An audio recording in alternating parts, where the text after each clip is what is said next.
बहुत चर्चाएं हो रही हैं, कम से कम एक चर्चा तो पकड़ो जिससे तुम्हारे हृदय मंदिर के पट खुले और तुम्हें साक्षात्कार हो जाए भगवान का। खा खा के अगर वजन बढ़ा रहे हो तो लकड़ी का वजन बढ़ेगा, फूंक दिया जाएगा शरीर, और किस काम में आएगा।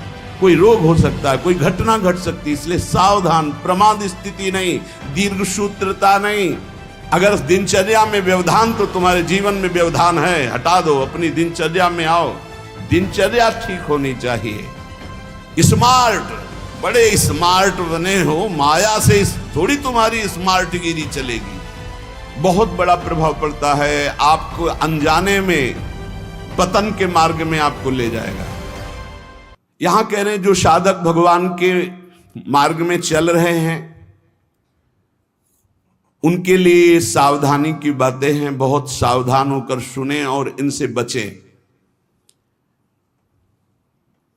जो उपासक इन बातों से नहीं बचता वो अपने लक्ष्य से भ्रष्ट हो जाता है, इसलिए बहुत काम की बात है। पहला है किसी भी सभा समिति संगोष्ठी में शामिल ना होना, जहां एक दूसरे की कटाक्ष हो रही हो, जहां एक दूसरे की निंदा की जा रही हो, जहां ये सब नहीं, इसमें नहीं फंसना, साधक को नहीं फंसना। भगवत प्राप्ति करने वाले साधक को सबसे पहले बचना है। आ जाना, वहां सभा है, आज वहां समिति है, वहां ऐसा संगोष्ठी है, इस विषय की चर्चा है, नहीं। सत्संग, एकांत सेवन, भगवत सेवा, सत्संग, इष्ट मिले और मन मिले, मिले भजन रस रीति, तहां निसंग कोहे मिलिए, तासों की जे प्रीति। कभी नहीं गए, कई तरह की हानियां हो जाती हैं, साधक बहिर्मुख हो जाता है। इसलिए साधक को कभी सभा में, समिति में, ऐसी जगह नहीं जाना चाहिए। मना कर रहे, सभा समितियों में शामिल होना मानो अपनी साधना को नष्ट करना है। जो लक्ष्य प्राप्ति के लिए चलना चाहता है, सभा समिति संगोष्ठी, ये नहीं। एकांत सेवन, सत्संग सुना, अपरिचित जीवन, किसी से कोई परिचय नहीं। अखबार पढ़ना, समाचार देखना, ये उनके लिए सही है जो समाज सेवी हैं, जो समाज में विविध पदों में हैं, लेकिन जो भगवत प्राप्ति करना चाहता है उस साधक के लिए ठीक नहीं। ना समाचार पत्र पढ़ना और ना समाचार सुनना, ना समिति सभा में जाना, ना किसी राजनीतिक या व्यवहारिक संगोष्ठी को सेवन करना, नहीं।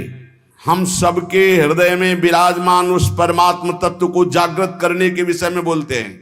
सबका हृदय मंदिर बने और सबके हृदय रूपी मंदिर में भगवान का प्रादुर्भाव, केवल उसकी चर्चा होती है।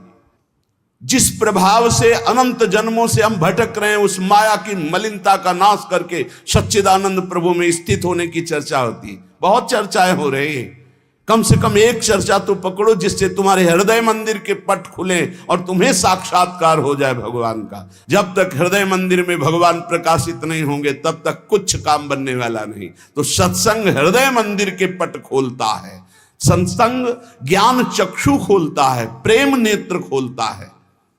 सभा समितियों में जाना, पक्ष विपक्ष की वार्ता करना, समाचार पत्र पढ़ना, समाचार देखना, इस साधक को छोड़ देना चाहिए।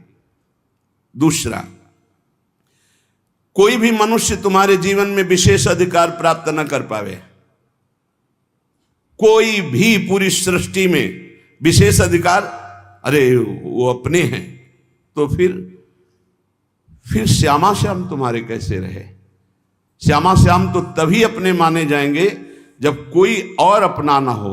मेरे तो गिरधर गोपाल दूसरो न कोई, सिद्ध महान प्रेम रस में डूबी हुई मीरा जी के वचन है। मेरे तो गिरधर गोपाल दूसरो न कोई। गोस्वामी तुलसीदास जी, एक भरोसो, एक बल, एक आस विश्वास, एक राम घनश्याम हित चातक तुलसीदास। किसी भी मनुष्य से विशेषता पूर्वक आपका संबंध ना होने पावे, स्थान विशेष में आसक्ति ना होने पावे, वस्तु विशेष में स्वाद ना आने पावे। भगवत प्राप्ति करना है तो दूसरी बात सावधानी पूर्वक, कोई हमारा विशेष नहीं, कोई खास नहीं, कोई वस्तु, व्यक्ति, स्थान, कोई विशेष हमारे नहीं। जहां राखो तहां रहो, मान सुख रास है। जहां मेरे स्वामी जैसे रख रहे हैं वैसे रह रहा हूं। मेरा नहीं, मेरे स्वामी कहे जब चाहे तब हटा दे, जब चाहे तब रख ले, उनकी बात है। वस्तु जैसा चाहा वैसा भेज दिया, वैसा हम उसका सेवन कर रहे हैं। हमारे लिए कोई खास वस्तु नहीं, मेरे स्वामी ने भेजा इसलिए बात है। तीसरी, मठ या आश्रम की स्थापना करके उसके विषय में चिंतन करना और धन आदि की चाह करना, यह साधक भगवत प्राप्ति से भ्रष्ट होने की वृत्ति है। ये सिद्धों का कार्य है, साधकों का नहीं। मठ आदि की स्थापना करना ये सिद्धों का कार्य, आचार्यों का कार्य है। आश्रम आदि की निर्माण वृत्ति करके फिर उसके संचालन के विषय में चिंतन करना, फिर रुपया पैसा इकट्ठा करना, और जब मर गए तो बाद में जो 4 शिष्य हैं आपस में झगड़ा करना, मुकदमाबाजी शुरू होना। बचो इससे। जैसे बने बनाए मंदिर हैं, बने बनाए जगह हैं, हमको वास मिल रहा है, वास कर रहे, हटा दिए जाएंगे, फिर फुटपाथ में बैठ जाएंगे, पर हमारा कोई चिंतन चुरा ले, ऐसा नहीं। हम ऐसा कुछ नहीं करेंगे जिससे हमारा चिंतन बंटवारा हो जाए। मेरे प्रभु हैं, वो थे, वो रहेंगे। उनके एक निमिष मात्र से अनंत ब्रह्मांडों का सृजन हो जाता है। वो जहां रखेंगे जैसे रखेंगे। जहां राखो तहां रहो, मान सुख रास है। उपासक किसको बैठा ले? स्थान विशेष में आ सकती नहीं, व्यक्ति विशेष में आ सकते नहीं, वस्तु विशेष में आ सकते नहीं। हमारे लिए न कोई वस्तु विशेष है, न स्थान विशेष है, न व्यक्ति विशेष है। मठ और आश्रम आदि की स्थापना करके उसके चिंतन में डुबोना, अपने मन को मानो दुर्गति का मार्ग चयन कर लेना। थोड़ा सा कड़वा लगेगा ये बात। हम कह रहे हैं सिद्धों का कार्य, साधकों का नहीं। साधकों को नहीं फंसना चाहिए। अगर साधक फंसेगा तो नष्ट हो जाएगा, पक्का, इसमें कोई संशय नहीं। वाल्मीकि रामायण में एक प्रसंग आता है कि एक ब्राह्मण देवता भिक्षा याटन के लिए निकले हुए थे, कई दिन के भूखे थे, भिक्षा मिली नहीं, तो रास्ते में कुत्ता आराम से पड़ा था, 3-4 लाठी उसकी खोपड़ी में मारी, फूट गई खोपड़ी। उस समय राजाधिराज चक्रवर्ती महाराज अनंत कोटि ब्रह्मांडों के स्वामी भगवान श्री राम सिंहासन पर विराजमान थे। दरवाजे से आवाज मारी, सेवक ने कहा एक कुत्ता अपनी प्रार्थना करना चाहता है। भगवान ने बुलाया, बोलो। बोले मैं आराम से मार्ग में पड़ा था प्रभु, क्या मार्ग के साइड में पड़े रहना अपराध है? मैं कुत्ता हूं तो इसलिए मेरा इतना भी अधिकार नहीं कि मैं रास्ते के साइड में पड़ा रहूं। नहीं हुआ क्या, एक ब्राह्मण ने हमारे 4-5 लाठी मारी, खोपड़ी फूट गई। आप बताओ क्या मेरा दोष क्या था? मैंने भूखा भी नहीं, मैंने उसको कुछ छेड़ा भी नहीं, फिर क्यों मारा? बोले हमारे दरबार में ब्राह्मण को तो दंड दिया नहीं जाता। हाँ आप आए हो इसलिए बुलाते हैं उनको और प्रार्थना करेंगे कि ऐसा क्यों किया। बुलाए गए, भगवान आदर किए उन्हें और कहा आपने ऐसी त्रुटि क्यों की, क्यों मारा इसको? बोले 3-4 दिन से भिक्षा नहीं मिल रही थी, आराम से सो रहा था, मैं भूखा टहल रहा हूं, गुस्सा आई, हमने मार दिया। अपराध है आपका? हाँ है। कुत्ते से कहा कि मैं तो दंड नहीं दे सकता क्योंकि हमारे दरबार में ब्रह्म ऋषि को दंड नहीं दिया जाता, आप दंड निर्धारित कीजिए, क्या दंड दिया जाए? उनका कलिंजर पर्वत का इनको महंत बना दिया जाए। ये दंड है, पुरस्कार। जिसको मांगने से भी भिक्षा नहीं मिलती, वो कलिंजर पर्वत के बहुत बड़े आश्रम का महंत बन जाएगा आगे चलकर, तो ये तो पुरस्कार मिला, ये तो दंड थोड़ी। बोले नहीं प्रभु, मैं मानते ही हूं, पूर्व का मैं मानते ही हूं, जो कुत्ता बना हूं, ये जब कुत्ता बनेगा ना तब इसको समझ में आएगा। सीधे कुत्ता ना कह करके इसको हमने, अगर साधक ये सिद्धों का खेल है, जो स्वात्मानंद में मगन है वो पूरा साम्राज्य चला सकते हैं, लेकिन जो साधक है अगर इस प्रपंच में फंसा तो मारा जाएगा। जब तक भगवत साक्षात्कार न हो तब तक होश में मठ और आश्रम आदि की स्थापना करके उसके चलाने की चिंता करना, ये सब बिल्कुल परमार्थ से भ्रष्ट कर देने की बात है। चौथा, साधन में आलस्य, प्रमाद अपनी दिनचर्या में कभी नहीं होना चाहिए। गुरु प्रसाद से अभी तक, अब आगे भगवान जाने, अगर 102 बुखार भी है और हमारा नियम है 12:30 बजे 1 बजे जगना, तो जगना है, जगना। पैदल आते थे, अब ठीक उसी समय राउंड लगा के अपनी दिनचर्या है, अपनी दिनचर्या में 1 मिनट का फर्क नहीं। अब तो आराम से सो सकते हैं, नहीं, आराम कहां, जब तक शरीर में श्वास है आराम नहीं। इसको ऐसे रगड़ा जाता है जैसे कंजूस मालिक नौकर से, ऐसे इस शरीर का प्रयोग किया जाता है। एक एक श्वास बचा बचा के भगवान के चरणों में, और खूब मेहनत कराओ इससे। ये किस काम में आएगा? खा खा के अगर वजन बढ़ा रहे हो तो लकड़ी का वजन बढ़ेगा, फूंक दिया जाएगा शरीर, और किस काम में आएगा? न उठने में सुविधा, न दिनचर्या में सुविधा। जब शरीर बढ़ जाता है ना, अरे थोड़ा कम खाओ, खूब इसको व्यायाम प्राणायाम और अपनी दिनचर्या मेहनत करो, खूब नाम जप करो, भजन करो, इसके लिए मिला है। बोले साधन में आलस्य नहीं होना चाहिए, अपनी दिनचर्या में प्रमाद नहीं होना चाहिए। किसी भी साधक दिनचर्या में प्रमाद का मतलब है अपने जीवन को नष्ट करना। ये नींद अच्छा है या राधा राधा रटना अच्छा है? हम कहते थोड़ा सो लो। नींद में केवल सुख जो मिलता है वो 5-6 घंटे संसार का चिंतन छूट गया, इस बात का है। तो तुम बैठे बैठे जागृत में यदि ऐसा अभ्यास बना लो, उसे समाधि कहते हैं। न जागृत है, न स्वप्न है, न सुषुप्ति है, भगवदाकार वृत्ति है। इसी के लिए तो हमारा मानव जीवन हुआ है। साधक अपनी साधना में प्रमाद न करे। कभी 3 बजे, कभी 4 बजे, कभी 5:30 बजे, कभी 2 बजे, ऐसी दिनचर्या ने, एक राइट दिनचर्या, 2-4-5 मिनट की बात अलग, पूरे जीवन, जीवन एक दिनचर्या चलनी चाहिए साधक की। फिर कर लेंगे प्रमाद, दीर्घ सूत्रता, ये नहीं होना चाहिए। 11 माला कहा है, आज 5 माला हुए, कोई कल 11 और 6, फिर कल जब 11 और 6 पूर्ति कर रहे तो 6 पूरे 11, फिर आगे कर। धीरे धीरे नियम ही खत्म हो गया, खत्म। हम कभी इस बात से राजी ना हो कि हमारा मन भजन के लिए आगे टालता है। जब हम दीक्षा देते हैं तो इतना जरूर कहते हैं कि 11 माला गुरु मंत्र के अधिक जपो तुम्हारे सौभाग्य का विषय पर। हमारा नियम 11 कम से कम प्रारंभिक स्थिति में, 12 पद कम से कम चतुरासी जी के पूरी पाठ कर जाओ, तुम्हारे अहो भाग्य, धन्य भाग। रो रो कर जब नाम पुकारते हैं तब कृपा होती है। पता नहीं कौन सी परिस्थिति ऐसा आ जाए कि लाद कर तुम्हें धाम से बाहर फेंक दिया जाए। हाँ, कोई रोग हो सकता है, कोई घटना घट सकती है, इसलिए सावधान। प्रमाद स्थिति नहीं, दीर्घ सूत्रता नहीं, अपने दिनचर्या में कोई फर्क नहीं पड़ना चाहिए। जिसकी दिनचर्या ठीक नहीं है, पूज्य सदगुरुदेव भगवान के वचन, साधु की पहचान उसकी दिनचर्या से होती है। जिसकी दिनचर्या राइट टाइम फिक्स चलती है, साधुता ठीक चल रही है। अगर दिनचर्या में व्यवधान, तो तुम्हारे जीवन में व्यवधान है, हटा दो, अपनी दिनचर्या में आओ। दिनचर्या ठीक होनी चाहिए। गुरुजनों के वचनों में, शास्त्र के वचनों में अविश्वास, अश्रद्धा या उपदेश दिए हुए कार्य के लिए निश्चय की कमी। आपको ऐसा करना है, हाँ हाँ कर लेंगे, नहीं वही करना है जो आज्ञा हो गई, बस सब बात बन जाएगी। 5वां, कोई तुमसे विजय प्राप्त करने आया है शास्त्रार्थ के लिए, पहले ही हाथ जोड़कर हार जाओ। अगर भगवत प्राप्ति करनी, परास्त करने की कोशिश मत करो। 6वां, अपने को संत मानना और दूसरों को दोष दर्शन करना, ये साधक का नाश कर देने वाला होता है। अपने को संत मानना, दूसरों को असंत मानना, मतलब पतन का रास्ता निश्चित कर लिया।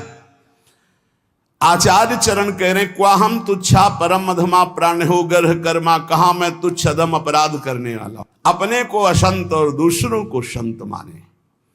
7वां, दूसरों के दोष देखना और उनको प्रकाशित कर देना, ये केवल गुरु की वृत्ति में होना चाहिए। वो अपने शिष्यों के दोष देखकर उसे प्रकाशित करके नष्ट कर दे। बकाया साधक को ये कभी वृत्ति नहीं रखनी चाहिए कि दूसरों के दोष देखकर और उनको प्रकट करना, चुगली करना। अगर साधक किसी के दोष देखता है तो उसी के सामने उसको फटकारे, तब तो मित्र माना जाएगा। और उसके चले जाने के बाद यदि पीछे चर्चा करता है तो उसे निंदा करते हैं, निंदा करने से पाप लगेगा, तुम्हारे अंदर वही दोष बहुतायत मात्रा में जागृत हो जाएगा। शब्द याद कर लो। अगर किसी के प्रति तुम्हारा दोष दर्शन है तो उसी के सामने कहो उससे, ए भाई हमने सत्संग में सुना है, ये जो तुम्हारी बात है ना ये ठीक नहीं है, इसको सुधार कर लो, तो निंदा नहीं मानी जाएगी। वो चला गया, इसके बाद आप उसकी चर्चा करते हैं, अब ये पाप होगा। पर निंदा के कीते आवत नहीं कछुआत, मूर्ख पर्वत पाप को ले चल अपने साथ। 8वां, किसी भी मनुष्य का ना शरीर से अपमान, न वाणी से अपमान और न मन से उसके नाश का चिंतन। जो तुम्हारा अहित कर रहा है, तुम्हारी निंदा कर रहा है, तुम्हारा अपमान कर रहा है, तो तुम्हें लौट कर अपमान नहीं करना। यह सिद्धांत है भगवत प्राप्ति का। और मन से संकल्प नहीं बनाना कि भोगोगे, क्योंकि तुम भजन करते हो। अगर ऐसा सोचे तो वो भोगेगा जरूर, लेकिन तुम्हारा भजन भगवत प्राप्ति की योग्य नहीं रह जाएगा। 9वां, पर चर्चा, बैठकर सदैव दूसरे के विषय की चर्चा। ये साधकों में कुछ दोष होते हैं, इसलिए इसका सुधार करना चाहिए। पर चर्चा, पर निंदा से साधक को बहुत बचना है। ये जबान बहुत दुष्ट है, इसको रोको, वाणी को रोको। वाणी एक अमोल है, जो कोई बोले जान, हे तराजू तौल के तब मुख बाहर आन। और 10वां, सीरियल, नाटक, सिनेमा, नौटंकी, ये सब साधक नहीं। असत साहित्य नहीं पढ़ना, नहीं देखना, नहीं सुनना, बहुत बड़ा प्रभाव पड़ता है। इससे बहुत बड़ा प्रभाव पड़ता है, बहुत बड़ा प्रभाव पड़ता है। आपको अनजाने में पतन के मार्ग में आपको ले जाएगा। आपको सुनना है सत्संग, तो सुनने वाला यंत्र रखिए। ये सुनने के लिए ये जो टच वाला मोबाइल है, बचो इससे, पक्की बात है। इसको हम बहुत प्रार्थना पूर्वक निवेदन करते हैं कि साधक जो घर से निकला है भगवत प्राप्ति के लिए, टच वाले मोबाइल से बचे। जहां भगवत प्राप्ति की लालसा से आपने वैराग्य लिया, वहां भोगों की लालसा पैदा कर देगा। जहां आप खोले मोबाइल तो आपके ऑप्शन ही ऑप्शन है। और मन कभी भगवत ऑप्शन सुनना चाहे तो बड़ा पवित्र मन होता है। हाँ, ये संसारिक बात है। इसमें क्या है, अच्छा इसमें क्या है, ढूंढते ढूंढते वहां पहुंच गए जहां नहीं पहुंचना चाहिए, और आपको नष्ट कर देगा। सत्संग सुनना है तो यंत्र रखो सत्संग सुनने का। अगर आपको सही माने में मोबाइल का ही प्रयोग करना है, बहुत जरूरी है, तो हम कहते हैं छोटा वाला मोबाइल रखो। लेकिन नहीं, स्मार्ट, बड़े स्मार्ट बने हो, माया से थोड़ी तुम्हारी स्मार्ट गिरी चलेगी। माया तुमसे ज्यादा स्मार्ट है, उसी स्मार्ट में फंसा देगी। स्मार्ट है तो कहते हैं उसे, स्मार्ट मोबाइल कहते हैं। हाँ, तुम्हारी स्मार्ट गिरी नहीं चलेगी माया के आगे। वो एक दृश्य दिखाकर, मछली के मैथुन को देखकर सौ भरी महात्मा जल में समाधिस्थ रहते थे, साधना भ्रष्ट हो गई। अजामिल लकड़ी लेने गया था, वैश्यागमन देख करके उसकी बुद्धि भ्रष्ट हो गई, उसी वैश्या में आसक्त हो गई। प्रार्थना है, बहुत है, बिना मोबाइल के नहीं चलता तो 1800 वाला ले लियो, 2000 का जो नहीं आता इतना बड़ा। भाई बहुत है, बात करनी, कहीं कोई तुम्हारा पदाधिकारी हो तो भाई देख लियो। नहीं तो हमें प्रार्थना करनी है साधकों से, स्मार्ट से बचो। बहुत स्मार्ट है वो, तुम्हें फंसा लेगा, भगवत मार्ग से गिरा देगा, पक्का गिरा देगा। मान लो हम कह रहे हैं, लेकिन कोई नहीं मानने के लिए तैयार है। और किससे बात करनी, श्री जी के लिए स्मार्ट काम नहीं करेगा, वहां फोन बात होगी नहीं, वहां तो राधा नाम काम करेगा, राधा राधा राधा राधा राधा। हाँ, कुछ ऐसी आवश्यकताएं हैं जिनकी जरूरत है, क्योंकि बिना उसके काम नहीं चल सकता। तो हम कह रहे जहां तक हो सके, और अगर किसी को बहुतय की रखना है तो बहुत हिम्मत करो, कसम खा लो कि कभी हम और क्षेत्र में नहीं जाएंगे। बहुत बड़ा क्षेत्र है। आज कोई भी व्यक्ति हमको प्रायः ऐसा नहीं दिखाई देता जिसकी कनपटी में मोबाइल ना लगा हो। भगवान का ये बहुत विचित्र कलयुग, भगवान ने ये यंत्र चलाया है, बहुत विचित्र। ये भगवान की बहुत माया चली। तो कह रहे नाटक, सिनेमा, फिल्म, सीरियल, समाचार, बचो भाई। अगर भगवत प्राप्ति करना है तो थोड़ा सावधान हो जाओ। 11वां, शास्त्र विरुद्ध कोई भी आचरण ना हो, नहीं तो भय को प्राप्त हो जाओगे। बड़े शेर दिल होकर के भी तुम्हें गुलामी ऐसे की सहनी पड़ेगी जो तुम सोच नहीं सकते। अगर अशास्त्रीय थोड़ा भी कर्म हुआ तो वही तुम्हें रौंद देगा। एक छोटा सा, एक नीच प्रवृत्ति वाला तुम्हारे ऊपर शासन कर लेगा। हमारी बात को समझना, जो लिखा है, शास्त्र विरुद्ध कोई भी आचरण तुम्हारे शेर दिल को रौंद देगा। शेर दिल का मतलब समझते हो, साधु सिंहवत होता है, बिल्ली बना देगा। वही तुम्हें डाउन होना पड़ेगा, वही तुम्हारी हंसी उपहास, वही तुम्हारी निंदा हो जाएगी, अशास्त्रीय आचरण। 12वां, बड़ों के आने पर खड़े हो जाना चाहिए, नहीं तो प्राण शक्ति कमजोर होती है। अपने से पूज्य और बड़े जन आवे तो हाथ जोड़कर खड़े हो जाने से हमारी प्राण शक्ति मजबूत होती है। पक्का मानो, ये जो दिल कमजोर हो रहे हैं ना, इसका कारण खान पान, व्यवहार अशास्त्रीय, ये जो सुबह 8-10 बजे तक सो रहे हैं, आयु नष्ट हो रही, ये जो नाना प्रकार के बाहरी भोजन कर रहे हैं, इनसे अपने यंत्र कमजोर हो रहे हैं। जो अशास्त्रीय कार्य हो रहे हैं उनसे जीवनी शक्ति नष्ट हो रही, प्राण शक्ति कमजोर हो रही। पक्का मानिए, आज प्रायः लोग ऐसा ही है कि 1-2 बजे रात्रि के सोते हैं और 8-10 बजे जगते हैं। हमारी प्रार्थना है भुवन भास्कर उदय हो रहे और आप सो रहे, तो आपकी श्री, कीर्ति, यश, पवित्रता, प्राण शक्ति, जीवन शक्ति, इन सब का नाश हो रहा है। अरे प्रातः काल भगवान उदय हो रहे हैं, हाथ जोड़कर प्रणाम मात्र कर लो, नार्घ देव तो प्रणाम तो कर लो, भुवन भास्कर पधारे सूर्य नारायण। लेकिन नहीं, 10-11 बजे तक सोते। प्रायः दिनचर्या बन रही। सही माने में 10 बजे सो जा, 11, 12, 1, 2, दिन में 1 घंटा विश्राम का। जिसको दिन में विश्राम नहीं तो 9 बजे सो जाओ। 5 घंटे सो जाना बहुत होता है, 5 घंटे बहुत। अभ्यास योग युक्तेन, जैसा आप अभ्यास कर लो वैसा। आपने अभ्यास कर लिया 3 घंटे में, तो 24 घंटे में 3 घंटे में काम हो जाएगा। आप अभ्यास कर लो। अरे साधना एक बार सोने का समय दे दिया, इसके बाद बस फिर नींद नहीं आनी चाहिए, फिर नींद नहीं आनी चाहिए हर समय ऐसे नींद। और 13वां, किसी भी वस्तु से या जीव से घृणा नहीं करनी। हमें प्रयोग नहीं करना, हमें घृणा नहीं करनी किसी भी वस्तु से, किसी भी जीव से। सब भगवान की सृष्टि, हमारे लिए जो आदेश है हम उसका खान पान करेंगे, उसका पालन। हमें घृणा किसी से नहीं, किसी से नफरत नहीं। ये घृणा नफरत ये भगवत मार्ग के पथिकों में नहीं होती। विपत्ति में घबरा करके किसी और से सहयोग मांग लेना, ये बहुत खास बात है। बैठे रहो, प्रभु देखते हैं, बने तो आपसे बने, नहीं तो बिगड़ जाए, देखेंगे आप कैसे बना। पक्का गिरते गिरते गोद में हो जाओगे। कई बार हमने अनुभव किया सेकंड का, अगर सेकंड की चूक हो जाती तो ऐसी घटना घट जाती है। सेकंड की चूक, सेकंड की चूक नहीं होने दी मेरे प्रभु ने, हमने कई बार देखा है। इसलिए भारी विपत्ति में घबरा कर किसी और का सहयोग लेना कभी ऐसा अनन्य भक्त के द्वारा नहीं होना चाहिए। अब क्या होगा? वही होगा जो प्यारे राम जी को भाएगा। और राम जी मंगलमय है, पक्का मंगल ही होगा, अमंगल नहीं हो सकता। भक्तों का सदैव ऐसा ही होता है। वही होगा जो हमारी प्रियालाल चाहते, वही होगा जो हमारे इष्ट चाहते। इष्ट मंगल भवन है, अमंगल हो नहीं सकता। भारी संपत्ति प्राप्त हो तो फूलना नहीं।